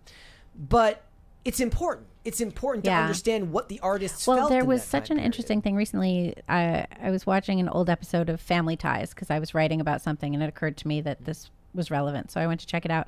And it was an episode where Jennifer, the youngest sister, wanted to do a book report on Huckleberry Finn, and the book had been banned by the school board. Now, the episode aired just like a couple of years after the Island Tree School District versus Pico case, the one before the Supreme Court and whatever. But on the show, they're talking about Huck Finn, and the dad, who was played by Michael Gross, they're talking about Huck Finn, and he's reading the book to the family because it was a very wholesome sort of show. But in the discussion of the book, they use the N-word, right? And they, in talking about the N-word, they say the actual N-word out loud, which now you get fired for saying that. In fact, Phil and I were having a discussion about the N-word on my podcast a while ago, and it was a good episode, and I was like, it's fine. Like, we're allowed to talk about words. And my producer edited it out. Did I say the N-word? You did. I did. Yeah. We were talking about the word itself. Like, you can say words in a discussion of words. I fully believe that we, as adults, should push back against that kind of thing as much as we can. I agree. I know that this is... And my producer, she cut it out. She was like, no, we can't have it. I'll send you a text telling you what I think your producer is. Well, the thing is, though, is like depends on the platform you're using, right? Like, okay, it was for Apple Podcasts. So, it was like it's gonna get banned or something. Yeah, like for instance, I do have an issue sometimes, even with YouTube guidelines, where you have to do it sometimes. You have to censor yourself because you don't want to get demonetized. Yep. I've fallen away from that when it comes to the really, really stupid ones. Like if I watch somebody talking very seriously about suicide and they say unalive, I'm like, you can hardly listen to them anymore. Like, I can't. Like, I'm just going to say it. That's all in the Instagram ghost stories. It's the infantilization of society. Yeah. And of adults, yeah. Yeah, we are adults. And adults are able to understand context. And the fact that we bow to people that say, oh, you can't say that, shows that that either the people that are making that argument are incapable of understanding context, and we should disregard their opinion entirely because they're incapable of understanding the conversation that's happening, or they're maliciously using it to exert power over you, and you should disregard them because they're maliciously making an effort to exert power over you. Either way, they should be treated with no respect. It's just one of those things when it comes to the movies and the like there's so many movies and shows that I watch that they don't have necessarily something that would be super politically incorrect, but it's more that it's indicative of a different time. I was watching an old episode of the show Everwood the other day. If you haven't seen it, it's quite wholesome. Big city doctor moves to small town Colorado. And sounds like a Hallmark movie. It was Treat Williams. It was great. And one thing that I thought was funny is one of the girls talks about doing a book report about her, a female hero named Margaret Sanger. Oh no! And I was just like, she's a Nazi eugenicist. Okay, but I'm saying like it was indicative of where Hollywood progressives were pushing that narrative in 2004 when the episode came out. Stuff like that. I don't want to see them change stuff that's politically incorrect. Like I don't want to see guns become walkie-talkies because the director suddenly becomes sheepish about his work. I think that it should stand up and be representative of the time that it came out. And that's what makes old movies and TV shows so much more fun to watch. They were willing to take risks because it didn't feel like a risk at that time. It's only a risk by today's standards rather than it being a risk. I always give the example of the X-Files episode Gender Bender. That is the name of the episode. And if you watch it now, minefields everywhere, though I would argue that none of it was, it's not real. It's looking at something made in 1993 and then judging it with the lens of something in 2026, which is, it's unfair. And if you can't watch it, and one of my favorite things to do when I watch any politically incorrect episode of an old TV show, I immediately go to IMDb to read the reviews. Oh, the reviews, like with Gone with the Wind. Yes. Well. So like Bones had an episode about a trans priest in like 2000 and I'm sorry, trans pastor in 2009, and I immediately go to the reviews to be like, this is disgusting, because in the episode, in a very innocent way, the character of Booth is like he can't figure it out, because as we know by today, the obfuscation of language is it's a minefield for many people. But he's not shown to be malicious. He's just tripping over his words, and the writers found it to be funny. But you read the reviews, and you would have thought this dude sent a bunch of people to conversion therapy. It was, and I love that. And I don't think that you should be editing things or changing them. I think you should leave them be. I don't even necessarily agree with the trigger warnings. But if I have to choose between, for legal reasons, Disney or somebody putting a stupid trigger warning on something, or one of these other companies just editing it out, I'll take the trigger warning every single time, even if I think they're both dumb. All right, guys, we have more stuff to get into, and I think that this is actually, after a fact, a very happy story, and you'll kind of understand what I mean. You can reset the counter again, though I would argue that since I'm talking about somebody in person of interest, we don't reset the counter. We'll leave it off. But Jim Caviezel, obviously, is an actor that gets brought up quite a bit on this show. He's known for Frequency, The Count of Monte Cristo, and of course, most importantly, Passion of the Christ. So I think a lot of people would consider his big breakout role to be The Thin Red Line. Passion of the Christ is what he is perhaps most famous for, because he played Jesus in that movie. And after that movie came out, he suffered a very, very severe blow to his career. And even Mel Gibson basically said, like, if you do this movie with me, there is every possibility that you are going to lose this career that you have right now that's on the upswing. He was on the ascension at that time in Hollywood. He was getting more and more big roles. It was a very, very big deal. But Jim Caviezel was raised Catholic. He has always been very outspoken about his beliefs. He even, like Neil McDonough, would refuse to do certain love scenes. He would do them, but he said no nudity. I don't want any nude scenes. I found these articles from like the early 2000s are like, how could he say no to naked Jennifer Lopez? It was like the idea of somebody having. And you remember after the Me Too and Believe All Women, all that stuff, there ended up with these intimacy coordinators, which seemed even more uncomfortable than just doing the scene. Although there's of course fight coordinators as well, which are necessary and required by equity rules.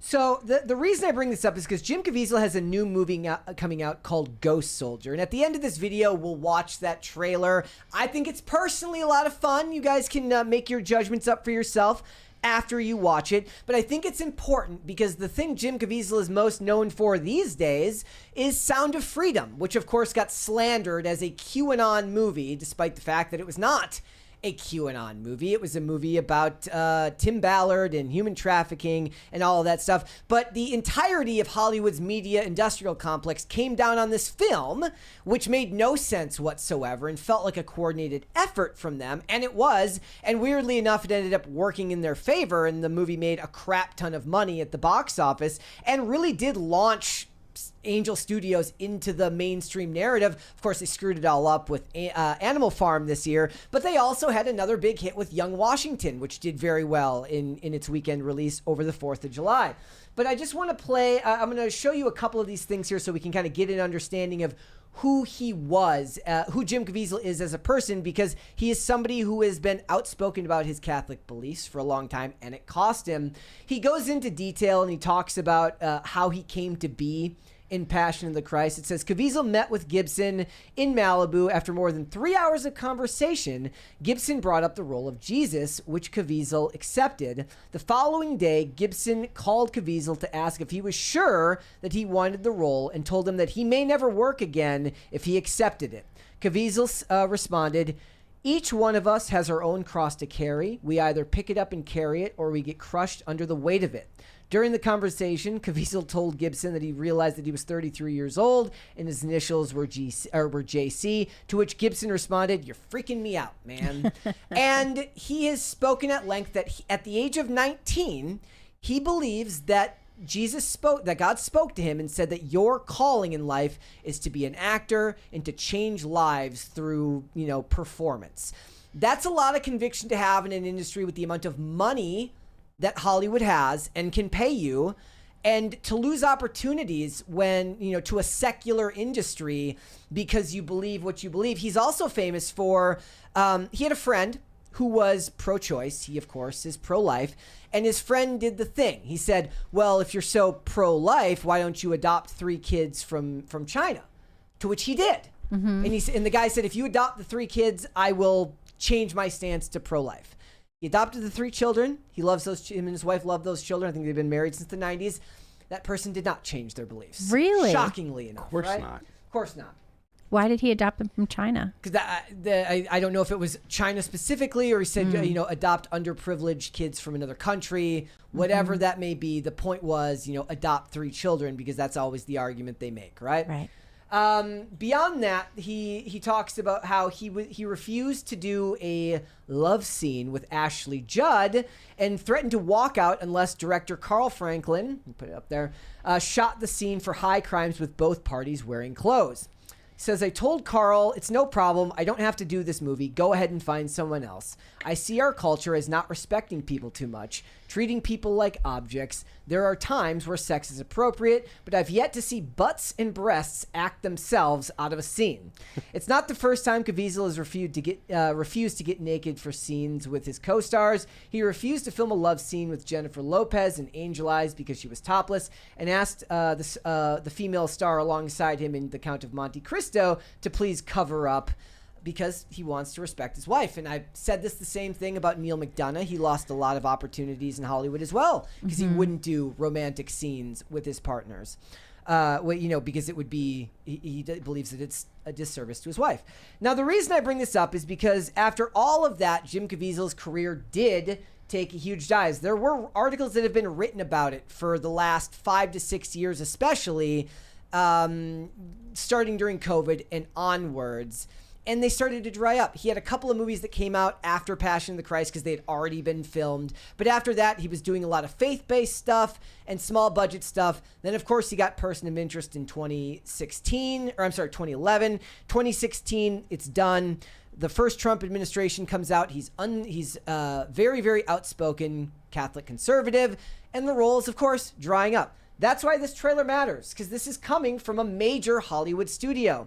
This movie, Ghost Soldier, is from Sony Pictures, which is not Angel Studios, which is not The Chosen, which is not any of these, Christian or faith-based projects. He's getting a chance to once again work in mainstream Hollywood, and I think it's a testament to his being willing to stand by his principles, continue to make what he wants to make, and when they came calling, he came back to the industry that he loves, at least in the mainstream sense. I think also Sony has been sort of shifting and not being particularly woke or any of that stuff. So I think it makes sense that that's where he would land.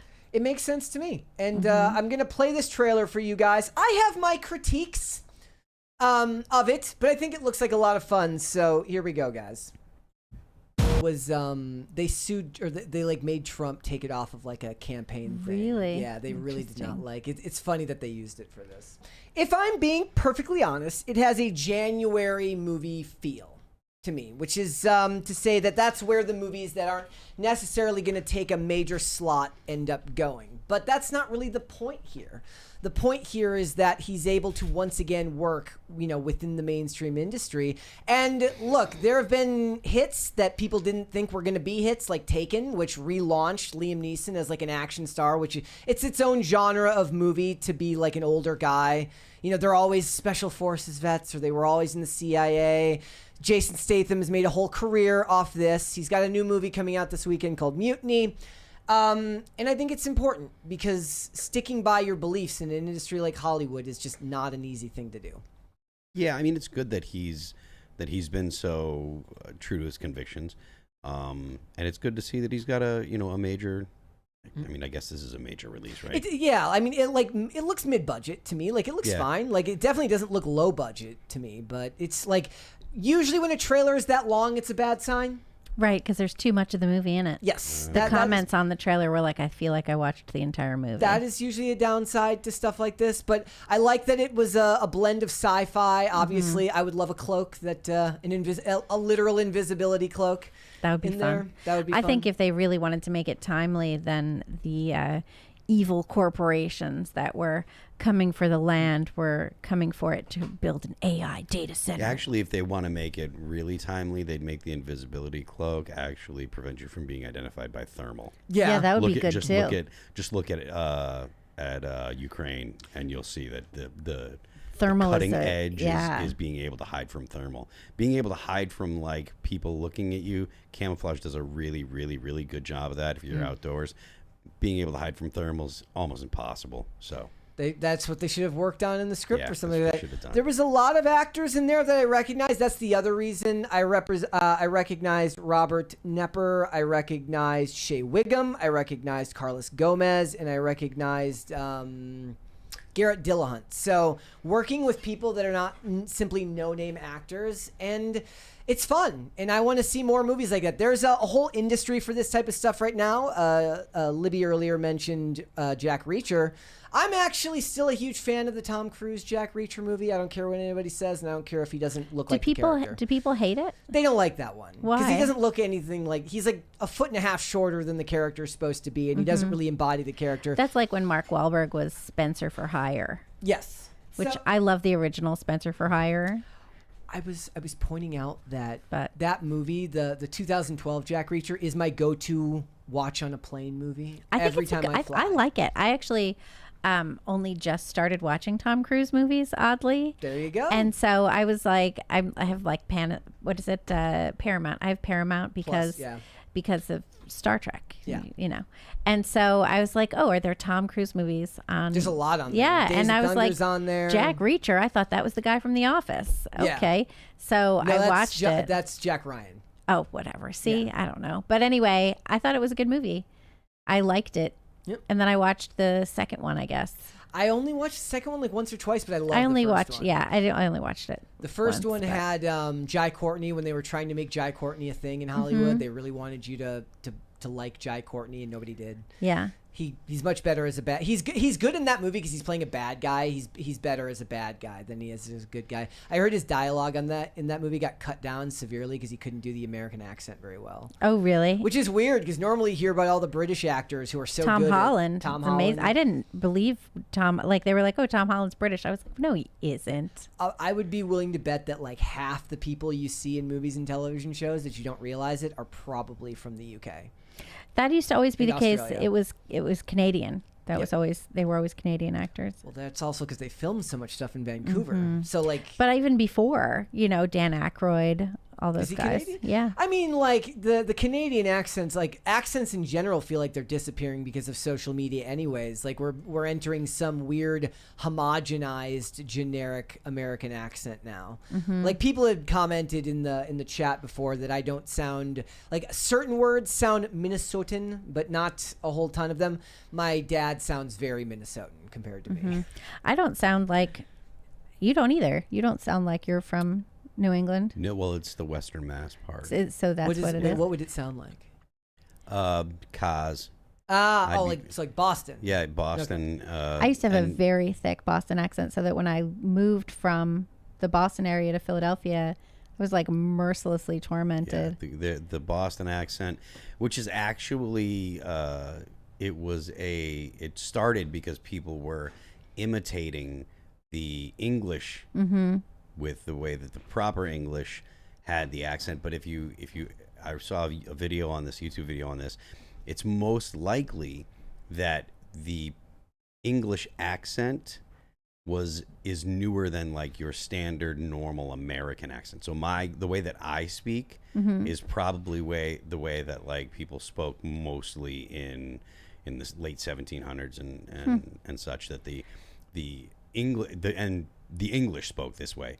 The dropping of the R's was something that happened in like the early 1800s after the U.S. had actually separated, and then it Like came, I always like the classic Boston Brahmin Winchester from MASH accent. Winchester from Winchester. Yeah, I do okay. one thing, I do it very well, and then I move on. Yeah, but the reason that Boston has the accent that's similar to or kind of adopted the dropping the rhetoric R, I think is what it's called, is because people in Boston had the most contact with people from the UK, and they tended to be upper class people or wealthier people because they had ships.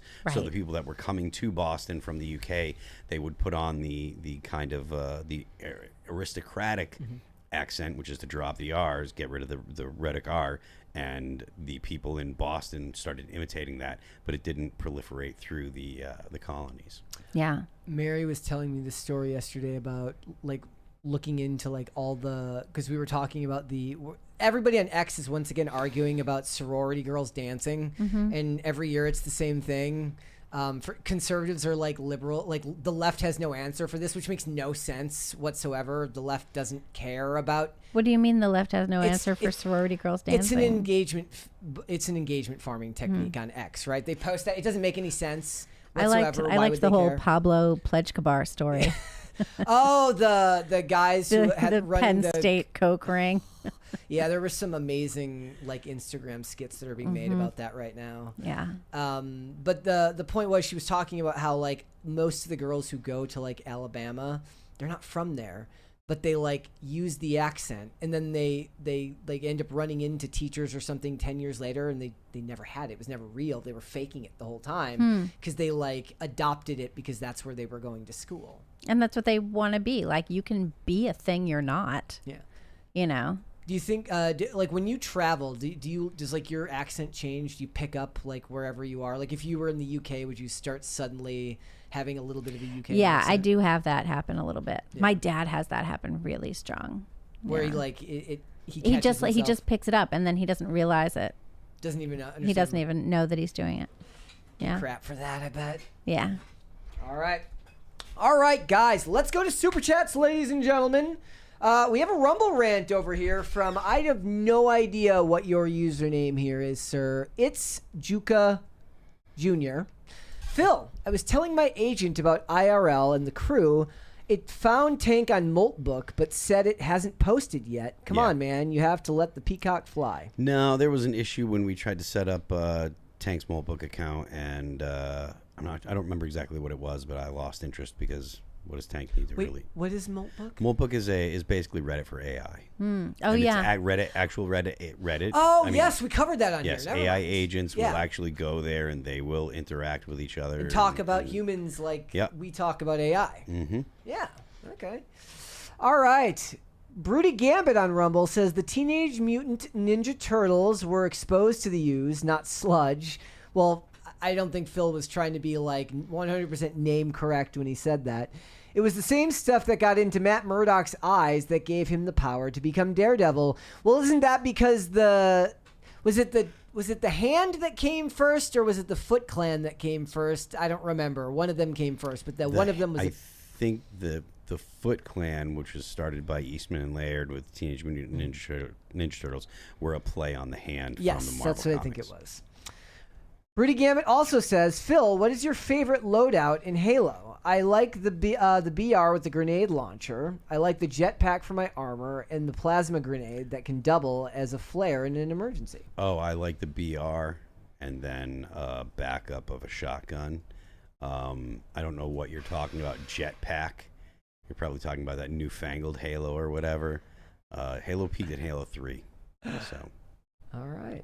Broody Gambit says, Libby, my 3 cats all follow me around the house constantly. Ivory and Timber, in particular, wait until I'm halfway up or down the stairs before they barrel down full speed. I have almost tripped a lot. Yeah. I mostly call my cat Caddington Bear these days. Good. The neighborhood cats are definitely the same. They like to just walk at your feet and not, who cares if you trip and fall onto the concrete? They don't care. Because they're evil. They are not, okay? They just like you a lot and they want to say hi. Shane H. Wilder. Let me put that up here. Shane H. Wilder says, "Happy Thrashing Thursday, Brett, Phil, and Libby. Did you get your eggs, Libby? And is it true beanie eggs play Lee Greenwood when you cook them?" I'm going to get my eggs after the show. And unlike AOC, I don't have to pay tons of money for them. But what happened with that? So what was that? Is she just like, what was the point of her like making a video about it just because she's young and makes it she's freezing her eggs and she thinks it's empowering. She's not that young anymore. That's she's specifically 37. why she's young she's freezing her eggs. By politician standards, she's young. Yeah, but yeah. Greg Duvier says, "Finally, Commander Phil, the failed multi-platinum musician, anti-communist, and counter-revolutionary Levanti, Yes, with sir. Libby, the best chief editor, Emmons, are back at Pop Culture Crisis." I didn't do that in my The Rock voice because you can't. It's very long. Yeah, it's long for finally the so-and-so has come back.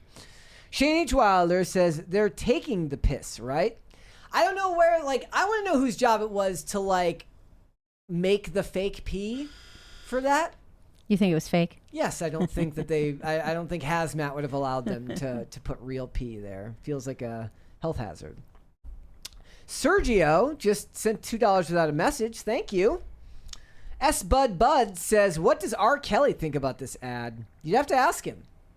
I have no idea. Can he have visitors in prison? I'm not sure. Award-winning username we do not finish says, "The world of blue-collar boys will outlive art job." You'll always need the blue-collar people. Yes, you will. Absolutely. Isn't there like a Vonnegut story where the people are so advanced and everything and they go colonize another place, but they forget to bring anyone who knows how to fix anything? That sounds real to me. Yeah. That sounds extremely real. Well, I mean, I don't know. And they all die from like a bacterial infection on a public phone. Yeah, I mean, it makes for good fiction, but I do like the people that tend to be astronauts are exceptional in multiple disciplines. There's always like there's this dude that's an astronaut. He was also a Navy SEAL, and he was also a doctor. I love that guy. And like he's like just like the kind of dude where you're just like, man, how do you top this? No, and then he's an astronaut. They're always like, man, my mom, every time this guy starts a new career, and they're like, it's like, oh, you're a graphic designer, huh? Well, this guy was first he was a Navy SEAL, and then he was an astronaut, and then first he was a Navy SEAL, then he became a doctor, and then just for the heck of it, he became an astronaut too. You know, like just the ultimate like badass, and that's the type of person that they generally select to be an astronaut. So I imagine they spend their whole lives training for that, right? Well, I mean, I don't know. This guy was a Navy SEAL like and a 3 doctor, lives beforehand, so you know, I don't know about their whole life training for it, but you know, you do have to be exceptional. Yep. Morgan Xavier. For now. Morgan Xavier says, "Conflicted over a song I just found and love. Artist wrote and sang the lyrics but used AI for the instruments. Tech was used before AI to create sounds. So is this still cheating?" It's never cheating. Like if you're using AI to help you complete a song, that's not cheating. If you tell AI create this kind of song, then okay, I can understand why you'd call that cheating. But if you're a person that writes the lyrics, that writes the vocal melodies or writes the melodies and stuff and says, okay, flesh this out in this kind of genre, it's not cheating. It's just using a new technology as a tool. There was a recent clip of Guillermo del Toro talking about his hatred of AI. Right, I want you to remember, guys, that Hollywood's already using it. They don't want to admit it. They won't tell you they are, but they absolutely are. All of the studios are using their CGI artists as a means of training AI for future projects. What they want is to say we don't like AI so that they can restrict other people from getting it, because they know that in the right hands, it's a tool that could level the playing field against them. Well, maybe, but it's also coming in media. Axios just got a deal with, I forget which AI company it might be, Anthropic, I don't remember, but they have a deal now where they are, the AI company is funding the cost of Axios having all of these newsletters for local news all over the country after the local news outlets were decimated. And so the AI company's bonus is that they can take all the newsletters and use that to train their AI, and Axios gets the money to pay the writers, and also the writers get access to all of the full AI suite of Yes, everything. Disney was doing the same thing with OpenAI. I think that partnership ended, but so now Axios has that going. Like Disney had it where there was AI extension tools added to their Slack. But I think that partnership with OpenAI ended up shuttering. Wyatt Caldenberg. Oh, and she also says that the name of the song is Campo di Fiori by No Mark Moore. It's all one word, No Mark Moore. Wyatt Calden, and I did a video a while back about AI music where I had my own critiques of it, despite the fact that there's a lot that I really, really like, actually. I had some critiques that basically boil down to emotional resonance, and it wasn't to do with the ethics of it, but more to do with that I felt that there was a cap on the emotional reach that it can have. But that's just my own perspective on it. I think that it's too perfect most of the time. Wyatt Caldenberg says, when I was young, every downtown section was full of small family businesses. Today, most downtown sections are full of empty buildings and the homeless. Oh, I think you mean unhoused, good sir, if you want to be politically correct. Yeah, I mean, I'm trying to think around here. There's for a good while after COVID, a lot of the business parks were empty. There was no, the businesses shuttered and they weren't filling back out. But the death of the town square is the saddest thing, especially in a small town. Yeah, and you'll go to small towns and you'll be like, you want to walk around and do a little shopping and look at stuff, and there's nothing. Okay, so in the town that we live, there's a small boutique glasses vision place, glasses and contacts. I never walked in there. I merely would walk by and notice they had these cool posters, one of JFK on a yacht wearing sunglasses and one of the Apollo astronauts. I got these glasses there. Did you? Mm-hmm. Okay. I have never seen a business so allergic to the idea of making money. Yeah. I walked in there without an appointment and they acted like I was trespassing. Yeah. We just walked in, we were walking old lady.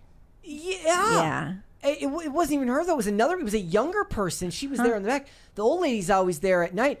And they're like, what do you mean you don't have an appointment? I was like, I just wanted to look at your frames. They're like, she looked like I was an alien. You walk into Warby Parker and they're like, hello, come in. Let's give you a deal. She's like, I gotta she had to ask somebody. I'm like, to look at your fucking glasses?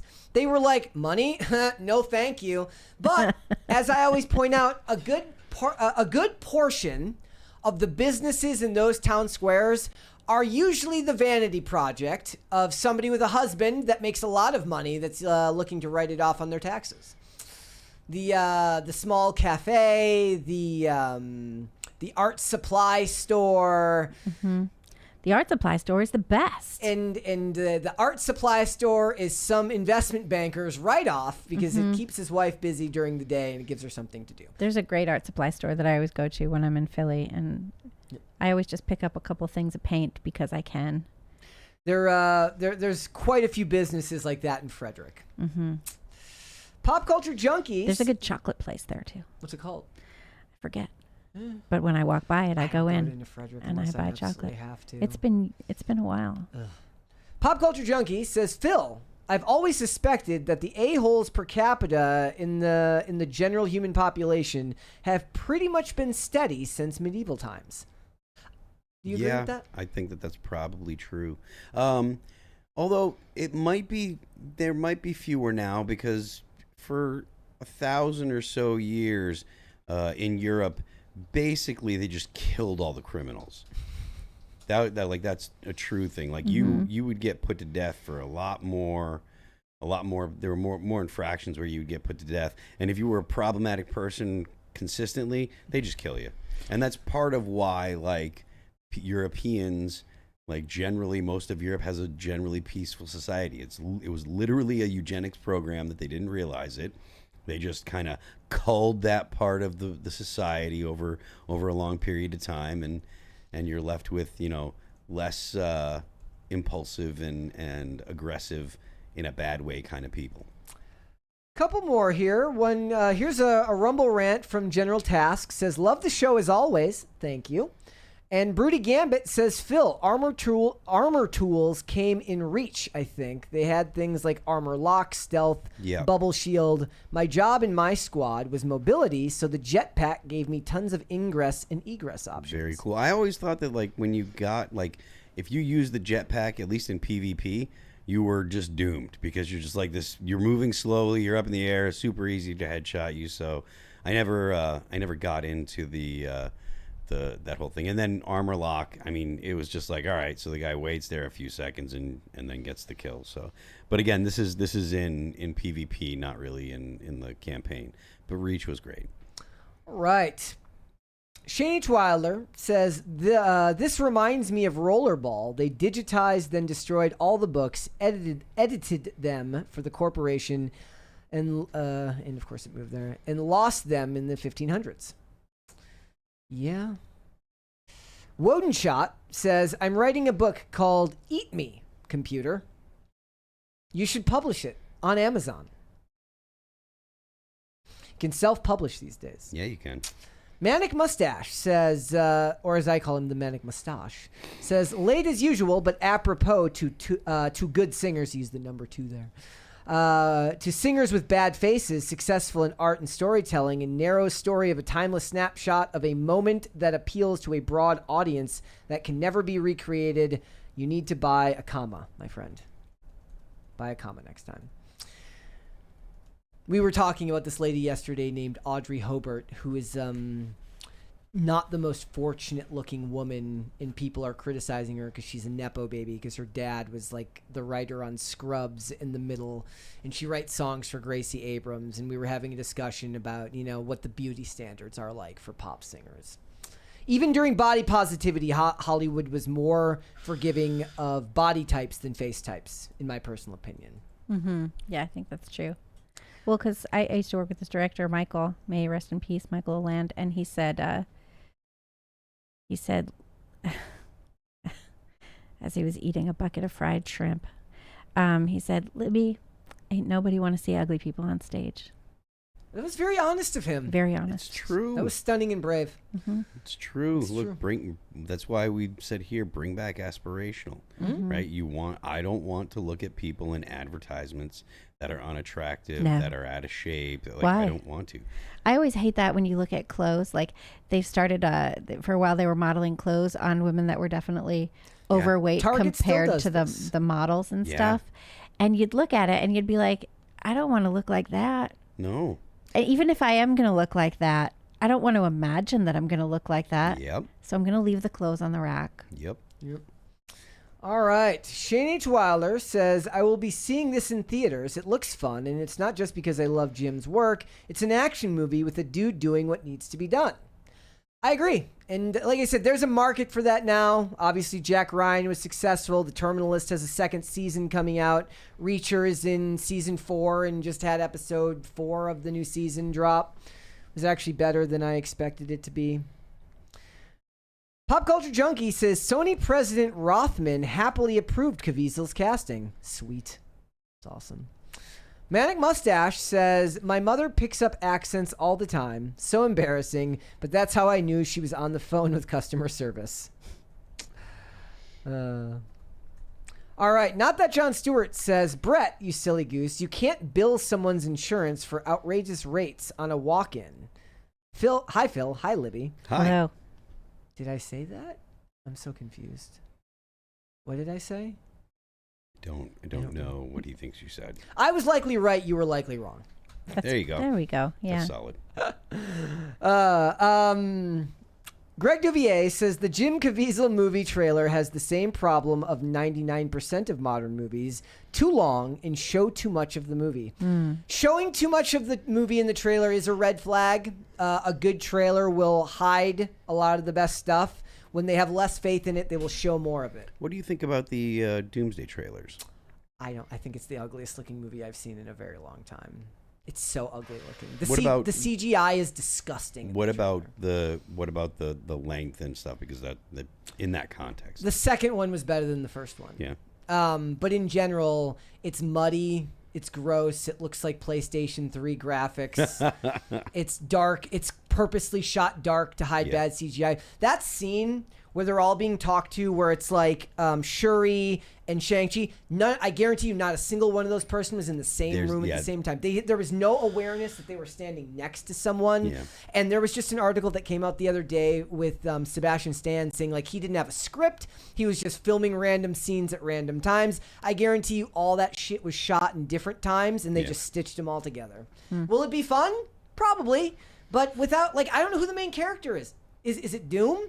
Is it Thor? Is it Steve Rogers? Who's the main character? Does anybody know? I don't think so. Yeah. I don't think there's going to be one main character. That's the problem. It needs a main character. Like, that's like, there's too many characters to tell a story that's going to be satisfying. Like, am I going to get a satisfying story with Steve coming back?